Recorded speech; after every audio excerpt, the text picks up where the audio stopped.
Oussama Ammar est accusé d'avoir détourné 3 millions d'euros dans les caisses de The Family. Sur le plan juridique, il est présumé innocent puisque la justice n'a pas encore tranché, mais le problème, c'est qu'il n'en est pas à sa première affaire judiciaire. En 2011, il est viré de la société Hippios pour avoir détourné 200 000 euros. En juin 2018, c'est la société Bisport qui porte plainte, et le tribunal correctionnel de Nanterre le condamne à 4 mois de prison avec sursis pour abus de confiance. Donc quand Oussama Ammar se lance en grande pompe dans les NFT, certains le voient déjà partir avec la caisse. Surtout qu'on a déjà vu ce genre d'arnaque dans le milieu crypto, par exemple avec les NFT Evolved Apes. Mais plutôt que de hurler avec les loups, on va mettre les mains dans le cambouis et analyser le projet NFT d'Oussama Ammar. Est-ce qu'il s'agit d'une escroquerie pure et simple ou d'un projet sérieux? Et si le projet est sérieux, est-ce qu'il propose autre chose qu'un terrain de jeu pour les spéculateurs?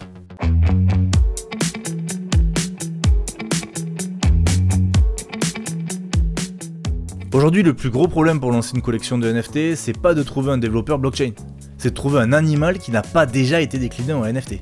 Des vaches, des rats, des baleines, des chiens, des chats, des abeilles et bien sûr des singes, les créateurs de NFT sont obsédés par les animaux. Mais Oussama Ammar, lui, il est dans un autre délire. Sa collection s'appelle Piano King, en référence au pianiste Sofiane Pamart. Ce nom ne vous dit peut-être rien, mais vous connaissez forcément un des rappeurs avec lesquels il a travaillé. Kerry James, SCH, Kobalade, Medine, Laylo ou encore Vald. Il a pas dit bonjour. Le pianiste est omniprésent de le rap français. Du coup, pour les NFT Piano King, je m'attendais à une iconographie gangsta avec de la drogue, des armes et des stripteaseuses. Autant vous dire que je suis tombé de ma chaise quand j'ai découvert le trailer du projet.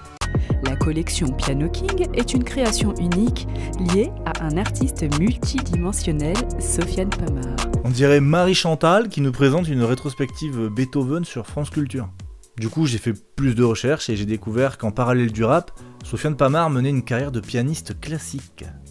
Et apparemment, le mec pèse dans le game. Il est médaillé d'or du Conservatoire de Lille, les snobs de Télérama vantent son écriture ciselée et RFI le qualifie carrément de prodige. On comprend mieux le choix d'une voix off BCBG pour le trailer. Piano King, c'est le surnom de Sofiane Pamart. Visiblement, ça a beaucoup inspiré Oussama, puisque le maître du storytelling nous a pondu tout un concept autour de la monarchie. Quand vous arrivez sur le site, la première chose que vous voyez, c'est un château. Devant ce château, il y a un panneau qui vous souhaite la bienvenue dans le royaume musical. Piano King est décrit comme la collection de NFT du roi, et certains NFT ont le grade de gardien du trésor royal. L'équipe du projet est présentée comme la cour du roi, avec un chancelier et des chevaliers. Et cerise sur le gâteau, la roadmap nous promet un concert privé au château de Versailles. C'est pas Versailles ici, hein. C'est pas Versailles. Notez d'ailleurs que l'obsession d'Oussama pour les châteaux ne date pas d'hier, puisqu'à l'époque de The Family, il organisait des conférences au château du Fay en Bourgogne. Mais attention, Piano King n'est pas juste un royaume aristocratique, c'est une secte. Oussama fait carrément un parallèle entre Sofiane Pamart et Jesus. Pour son 4e anniversaire, Sofiane a reçu un piano. Quelques jours plus tard, le jour de l'épiphanie, sa mère a eu la surprise de l'entendre jouer les mélodies qu'il avait entendues à la télévision. Elle a découvert qu'il avait l'oreille absolue et a décidé de l'inscrire au conservatoire. Autrement dit, le roi Sofiane a eu une épiphanie musicale le jour de l'épiphanie. Alors ça pourrait être une coïncidence, sauf qu'il y a un problème de calendrier.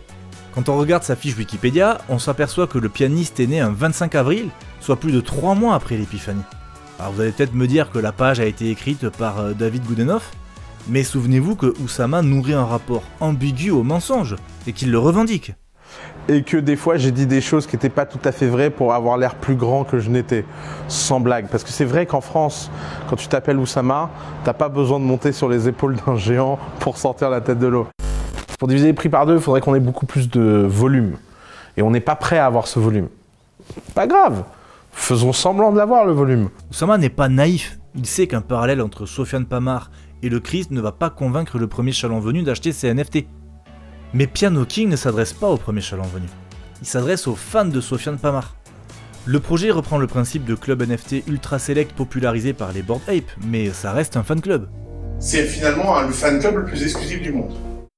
Or, le fan club d'un artiste, c'est déjà une secte dont les membres sont réunis autour d'une idole commune. Dans le cas de Piano King, l'idole religieuse, c'est Sofiane Pamart, puisque chaque NFT est à son effigie. C'est pour ça que Oussama, autoproclamé dernier magicien de la cour, nous raconte l'histoire d'un roi touché par la grâce divine, dont la musique a le pouvoir de faire prendre vie à un NFT Bored Ape. En investissant dans le projet, le fan de Sofiane Pamart obéit à son idole. En récompense, il aura le droit de l'approcher au château de Versailles pendant le concert exclusif qui célébrera la vente des 8000 NFT.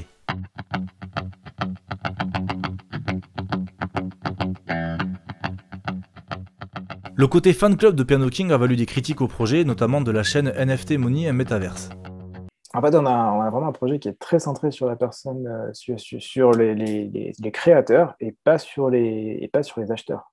À 0,25, ça fait environ 1000 €, donc en fait c'est 1000 balles l'entrée pour un concert. Bon voilà, tout le monde n'est pas passionné de piano, je pense que les gens ils s'en foutent un peu quoi. Globalement, ce qu'ils veulent c'est acheter et flipper et faire de la thune avec quoi. Mais ces critiques passent complètement à côté de l'équation que doit résoudre chaque nouvelle collection NFT. Flipper et faire de la thune c'est bien, mais pour que les gens revendent leurs NFT à la hausse, il faut qu'il y ait de la demande. Mais pour qu'il y ait de la demande, il faut déjà que les NFT aient de la valeur, une valeur qui repose uniquement sur la demande. Ce problème de l'œuf et de la poule est impossible à résoudre si vous n'avez pas de réseau pour lancer une hype autour de votre collection NFT. Prenez les Bored Ape. Lors de la prévente, les singes NFT coûtaient 0,08 Ether, soit 190 $. Si aujourd'hui les Bored Ape se vendent à 2 millions de $, c'est parce que leurs créateurs ont manipulé les influenceurs de la sphère crypto pour créer la hype. Mais Oussama n'a pas Gary V dans son carnet d'adresses pour booster la valeur de Piano King. Et même s'il possède le 06 de Macron, les politiciens français, c'est pas trop un bon plan pour promouvoir les cryptos. Ces crypto-monnaies, elles posent de sérieuses difficultés. La première, c'est le risque de spéculation, et donc le risque pour les épargnants. On trompe les épargnants. Alors, comment donner de la valeur à une énième collection de NFT sortie de nulle part? Eh bien, l'adossant à la notoriété d'un artiste connu. Sofiane Pamart a écoulé plus de 50 000 exemplaires de son premier album, et la page de vente prend bien soin de nous rappeler ses 100 millions de streams. Le message que ça envoie aux spéculateurs, c'est « Vous n'avez pas besoin d'y connaître quoi que ce soit en musique, de toute façon, les NFT Piano King vont se vendre puisque Sofiane Pamart a des fans prêts à les acheter. » Et là, mes petits Pablo, vous remarquez une contradiction dans le projet. D'un côté, les NFT ciblent les fans hardcore en leur promettant des privilèges, comme être invité à la soirée privée qui commémore l'épiphanie de Sofiane ou recevoir des goodies dédicacés. Donc le fan qui a payé son NFT 0.1 Ether pour avoir ses privilèges a tout intérêt à le garder, même si la cote du NFT augmente. Mais pour se financer, le royaume, c'est-à-dire la société derrière Piano King, prend 5% de commission sur les reventes. Donc structurellement, le royaume a besoin qu'il y ait un marché d'occasion. Et c'est là que la répartition des NFT prend tout son sens. 250 NFT offrent des privilèges, sur un total de 8000. Le reste, c'est 7750 NFT ordinaires, dont la fonction est de générer du cash flow pour le royaume.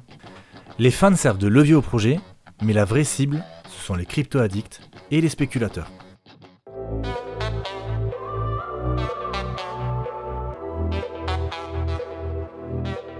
D'après le Figaro, Piano King aurait déjà rapporté 1 million € à Sofiane Pamart. Donc a priori, le lancement est une réussite, surtout que seuls les 2000 premiers NFT ont été mis en vente. Mais en vérité, il faut relativiser ce succès. La vente a eu lieu fin 2021, à une époque où l'Ether oscillait entre 3 et 4000 €. Entre temps, le crash des cryptos est passé par là, et Sofiane Pamart essaye de sauver les meubles sur Twitter.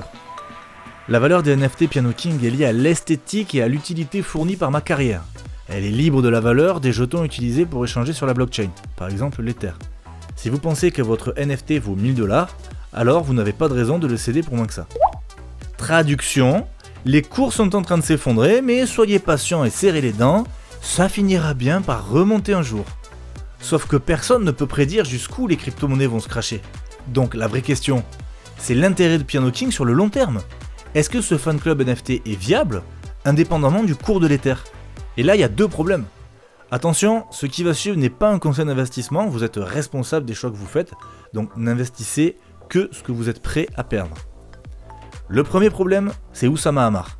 Autant le marketing du projet est excellent, autant j'ai peur qu'on découvre tôt ou tard de petits problèmes de trésorerie chez Piano King. Si la justice déclare Oussama innocent dans l'affaire The Family, je changerai peut-être d'avis.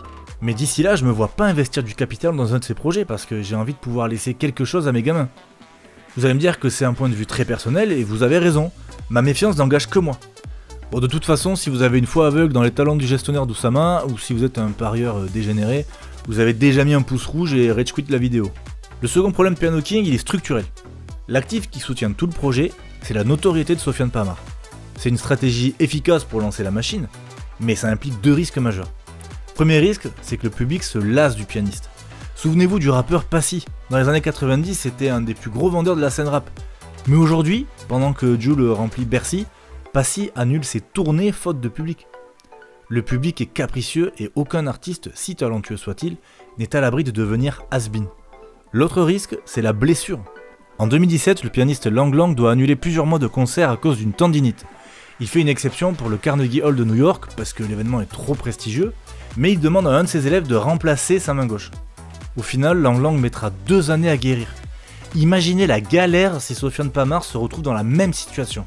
Le pari d'Oussama Hamar, c'est que Piano King prenne assez de valeur pour engendrer sa propre hype, indépendamment de la carrière de Sofiane Pamart. C'est faisable, mais c'est une course contre la montre et le crash des cryptos ralentit dangereusement son plan. Cette stratégie serait plus efficace si elle reposait sur un artiste poids lourd, par exemple Jul, SCH ou Al Capote. C'était 3615 Crypto, on travaille dur pour vous apporter des analyses de qualité, alors si vous voulez nous soutenir, abonnez-vous!